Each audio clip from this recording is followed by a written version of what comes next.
ఎప్పుడు అనుకోవద్దు. కానీ మా ఓపిక కూడా ఒక సహనం అనేది ఉంటుంది. ఈ రోజు నిజంగా చెప్తున్నాం, మీ కన్వీనర్లు అందరూ అనుకుంది, ఒకవేళ మా హీరో గారు ఒకవేళ కలిసి ఉన్నా వద్దు అనే వారిస్తారు. ఆయన పొమ్మని ఆయన అసలు ఒప్పుకోరు.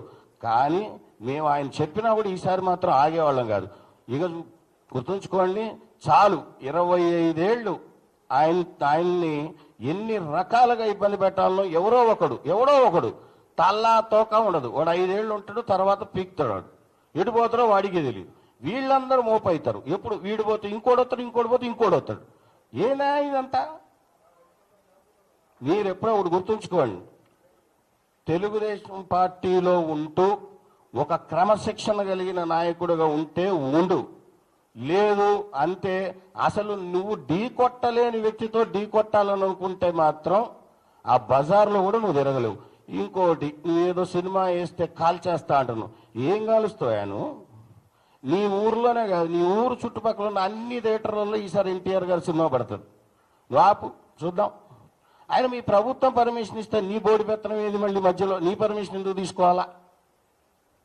ఎవరి కోసం తీసుకోవాలా? మరి ప్రభుత్వానికే చెప్పాల్సి ఉండే, నా ఊర్లో కుదరదు ఎన్టీఆర్ గారి సినిమా వేయొద్దని చెప్పి నువ్వు ప్రభుత్వానికి చెప్పుకోవాల్సి ఉండే.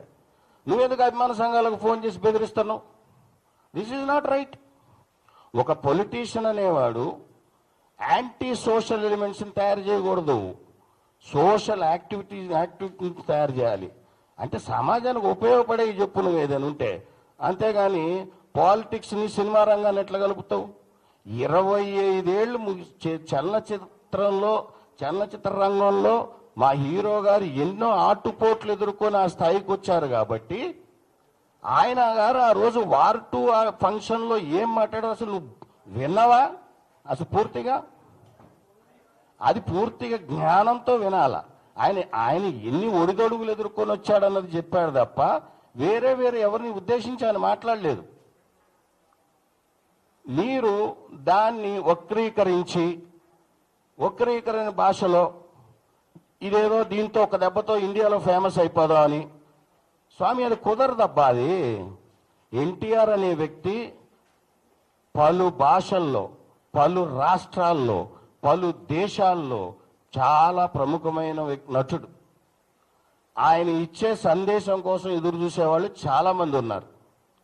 అలాంటి గొప్ప వ్యక్తితో ఈ భూత పురాణం అనే ప్రసాద్ ఏమిటికి మాట్లాడతాడు?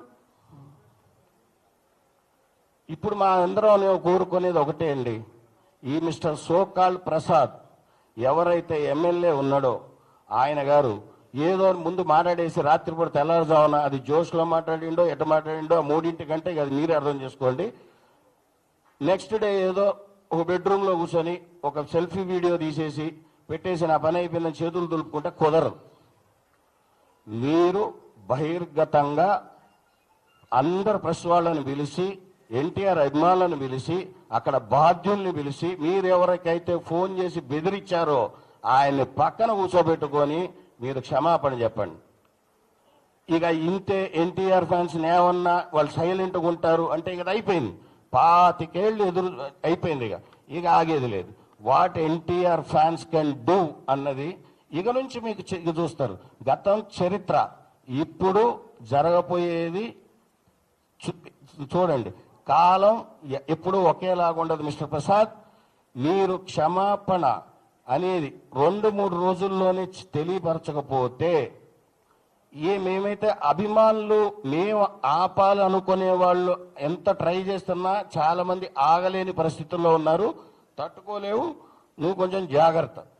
నువ్వు అతన్ని ఇమీడియట్గా మా అభిమాని ఎవరినైతే బెదిరించావో, అతనికి ఏదైతే ప్రాణహాని ఉంది, ఏదో అతన్ని ఏదో చేస్తా అని బెదిరిస్తున్నావో ఒక్కసారి టచ్ చేసి చూడబ్బా. థియేటర్లో కాల్ చేస్తా అన్నావు, అసలు నీకు దగ్గర ఎన్ని ఉంటాయబ్బా? థియేటర్లో ఎంతమంది ఉంటారబ్బా? నువ్వు ఎవరి మీద పోగలుగుతావబ్బా? ఒక థియేటర్లో ఎన్ని సీట్లు ఉంటాయి తెలుసా నీకు? అసలు ఒకటండి, జరిగిన దానికి క్షమాపణ చెప్తూ అతని యొక్క వంకర బుద్ధికి, అతనికి సంస్కారం లేదు, తల్లిదండ్రుల పట్ల గౌరవం లేదు. నాకు తెలిసి వాళ్ళ ఇంట్లో వాళ్ళు కూడా తిట్టుంటారు ఇది జరిగిన తర్వాత. ఆ 3 టైంలో జరిగింది. తర్వాత అతను పశ్చాత్తాపడి ఉన్నాడో లేదో మనకి తెలియదు. కానీ అతనిని క్రమశిక్షణ కలిగినటువంటి ఒక పార్టీగా పెద్ద ఆయన స్థాపించింది. నందమూరి తారక రామారావు గారు స్థాపించిన